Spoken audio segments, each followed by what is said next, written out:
जेहने किशोरी मोरी तेहने किशोर है, जेहने किशोरी मोरी तेहने किशोर है। बिधना लगावल जोरी केहन बेजोर है, बिधना लगावल जोरी केहन बेजोर है, बिधना लगावल जोरी।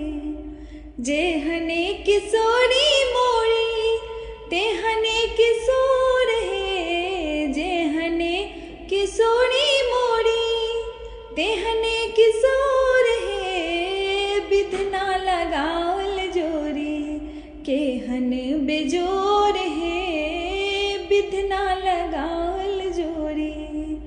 श्यामल बदन घुमरल घटा घन घोर है, श्यामल बदन घुमरल घटा घन घोर है। महर किशोरी मोरी पूनम इजोर है, महर किशोरी मोरी पूनम इजोर है, महर किशोरी मोरी।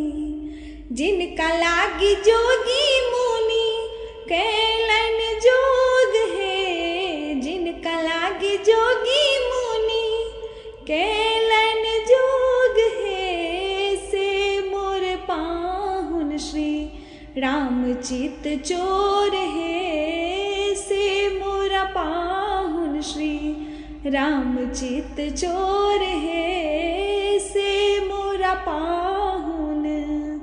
सरसों के काली सिया जोत बेजोर है, सरसों के काली सिया जोत बेजोर है। तीसी के फूल रंग नवल किशोर है, तीसी के फूल रंग नवल किशोर है, तीसी के फूल रंग।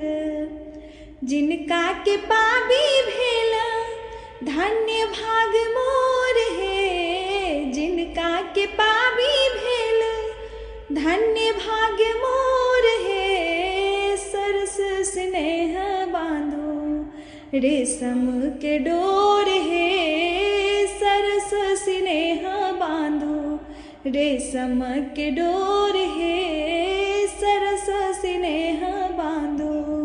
जेहने किशोरी मोरी तेहने किशोर है, जेहने किशोरी मोरी तेहने किशोर है। बिधना लगावल जोरी केहन बेजोर है, बिधना लगावल जोरी केहन बेजोर है, बिधना लगावल जोरी।